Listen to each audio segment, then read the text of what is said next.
Turns out Hillary Clinton is now even more unpopular than ever.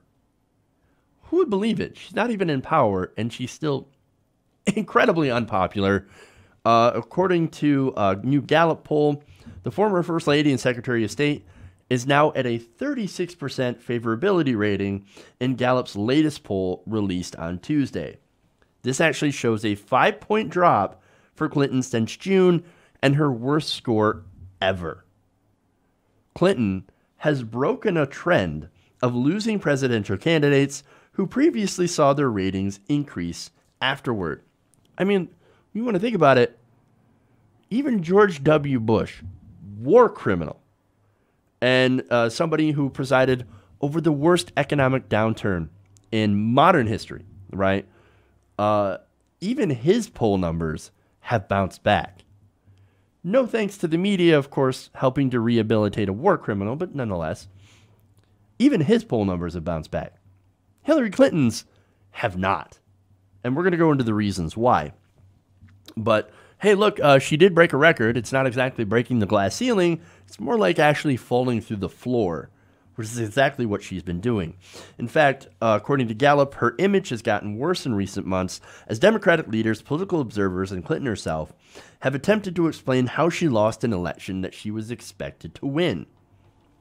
Who knew that her blame tour, which involved, again, blaming the most popular politician in America for her loss to one of the most unpopular people in America, would somehow make people hate her? I can't quite understand why people are so angry. To be fair, there is a right-wing smear machine. She was right about that. There was sexism involved, of course. But there's also the fact that she represents the establishment that was crushing her, or that was crushing regular people, Americans all across the board. And she also represents everything that is wrong with politics these days. Again, the hubris of her campaign. The fact that she said that she didn't need progressives to win, that she did not need to campaign in certain places. Because, hey, look, if you're a Democrat or if you're to the left, then we expect you to vote for her. No ifs, ands, or buts. You owe us your vote. And progressives across the country said, actually, no, you don't. We would like it if you actually tried to work for our vote. Yeah, but look at Trump. He's a monster. He's a disaster. Yeah, we know. You're not telling us anything that we don't actually know. And full disclosure, I didn't want Donald Trump, so guess what I did? I held my nose. And I did what I had to do. That doesn't mean everyone did. And there was a small group of people that said, no, I'm not going to vote for the lesser of two evils. And I understand that. And it wasn't enough people to swing the election, to be fair. There are a lot of Hillary Clinton supporters, and there are a lot of people that want to blame those who did vote for third parties or, didn't vote at all as the reason that Hillary Clinton lost. I actually don't think that's accurate at all. Again, I think it's because she lost because she was a terrible, terrible candidate. I mean, look, this hubris is very unpopular with the voters, as well as the establishment. And her blame tour did not help. Just like Trump, it showed that she could not take responsibility for both her and our, as a country, loss. So, look, the situation that we find ourselves in my opinion, I think has a lot to do with her and the shenanigans by the DNC. And it also has a lot to do with Trump's racism, his dog whistling, as well as his attacks on the establishment that has been, like I said, crushing people. Clinton's presidential hopes died a death of 1,000 cuts, and they continue to cut her. And a lot of those, in my opinion, are self-inflicted.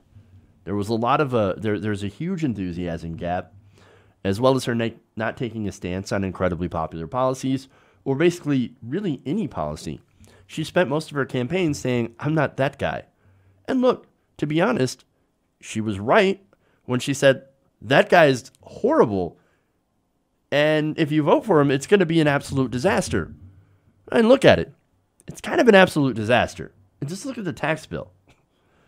And look, he also said, I want to give you cheaper, affordable healthcare, right? He didn't mean a word of it, but a lot of people were like, hey, look, at least he's offering something. But it ended up being worse. And don't misunderstand me, there's a lot of Trump voters that voted for him because of his racism. You can't sway those people. You cannot sway the Fox News voters. You can't sway independents, which she did not do well with.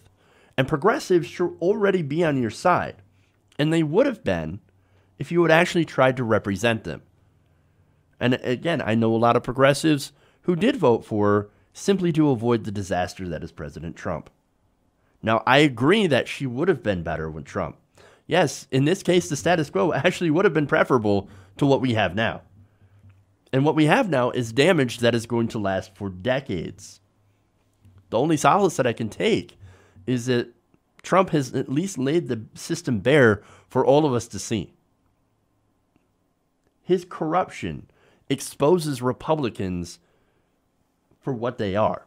Greedy, nihilistic, economic sociopaths that are willing to loot the country for their own gain. It is my hope, at least, that this could finally lead to the death of neoliberalism. I hope. But I also have to ask, to be fair, at what cost? Hey everybody, thanks for watching this video. If you want to see more like this, please hit the subscribe button below. And if you want to support truly independent progressive media, please consider becoming a patron at patreon.com/TYTNation.